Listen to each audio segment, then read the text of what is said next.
Hi friends!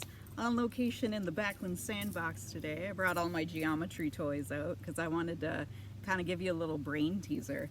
Today we're talking about pyramids, and I have this lovely triangular based pyramid, and I just wanted to compare it to my same triangular based prism. They have congruent bases, you see that? In fact, they also have congruent heights. I'm planning to fill these up with sand, and my question is, I would really have you guess if you were in school right now, how many pyramids full of sand would it take to fill up a prism with the same base shape, same height? How many of these could fit in here? Do you think one of these will fill this up? Two of them? Three of them? Only half of. I want you to commit to it. Make a decision right now. How many do you think it's going to be? All right, let's try it out.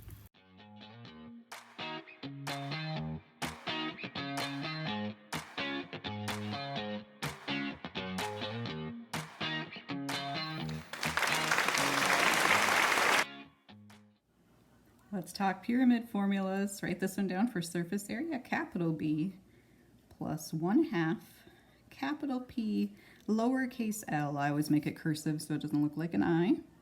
And volume, we write down 1/3 capital B lowercase h.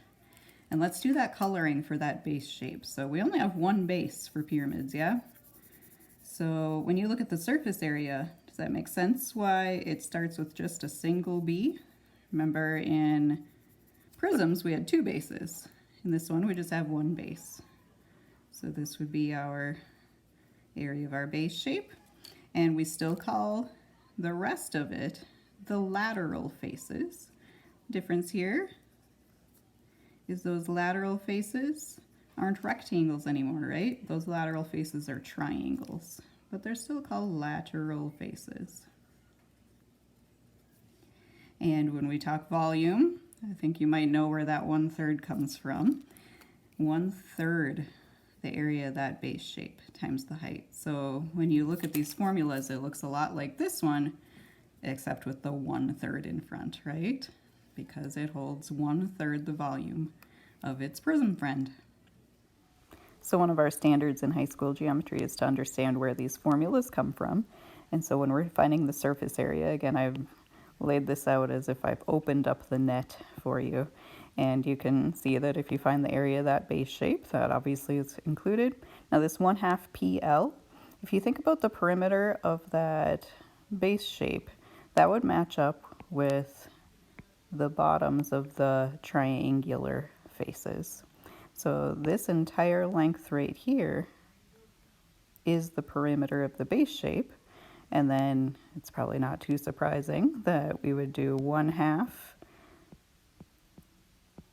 that length times the height. Now, the height of each of these triangles is slanted on the pyramid. So that's why we don't just call it H, we call it L for slant height. So 1/2 this length times this length will give us the area of all of those triangles. And as for the volume formula, we know that for a prism, we would take area of the base shape times the height. And we've seen that it takes 3 of those pyramids to equal the volume of one prism. So that's where the 1/3 comes from in that formula. Here we have a lovely pyramid with a hexagon base. And just like prisms, I encourage you to find the area of the base shape, the perimeter, the height, and this time we'll need a slant height. And if you can find those 4, then it'll be nice and easy to find the surface area and the volume. So for our base shape, we're talking about the hexagon. So the area of that base shape is going to be 1/2 apothem times perimeter. Do you see that that 13 is labeled as the apothem? It's going from the middle of one of the sides to the center. So the apothem is 13. And the perimeter of that base shape would be 6 15s added all together, right? 6 15s. So 1/2 apothem times perimeter would be 1/2 13 times 90. Comes out to 585 area, so square inches. 90 inches for the perimeter. The height is labeled on the picture as 28 inches. We're going to have to figure out the slant height. The slant height is right here, and it is the hypotenuse in the Pythagorean theorem for this 28 by 13 right triangle. So we're going to use the Pythagorean theorem to find the slant height.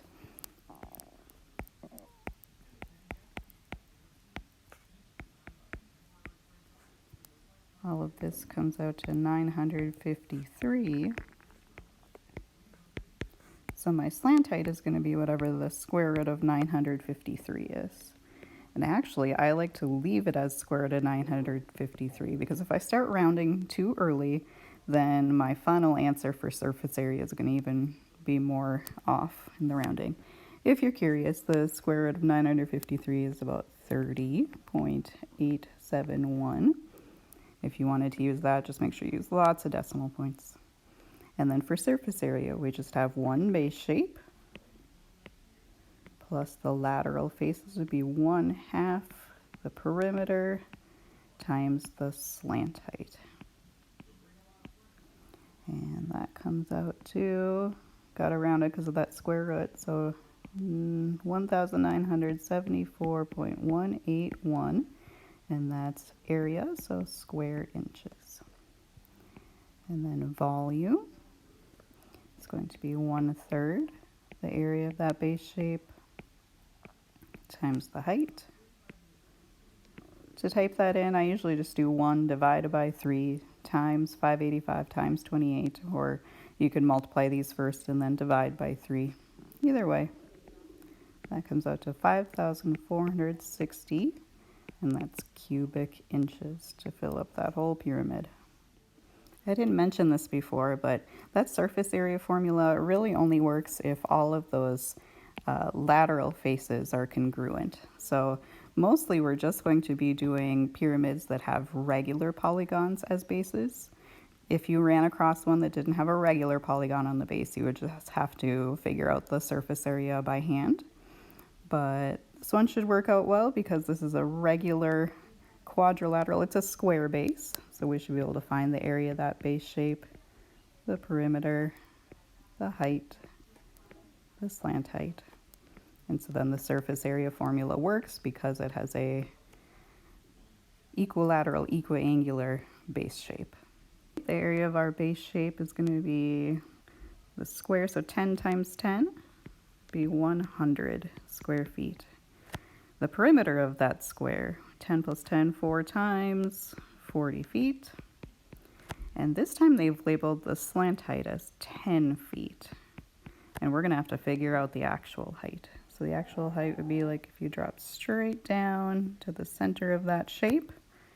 Usually they'd give us an apothem to figure that out. But I think we can do that ourselves since it's just a square. Wouldn't that just go halfway to the shape? So that would just be a 5-foot apothem.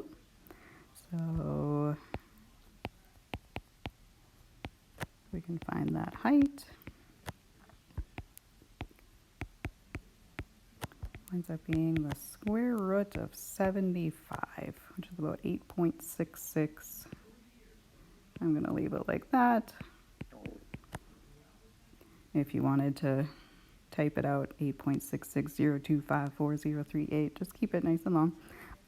Surface area, 1 base shape plus 1/2 perimeter times slant height.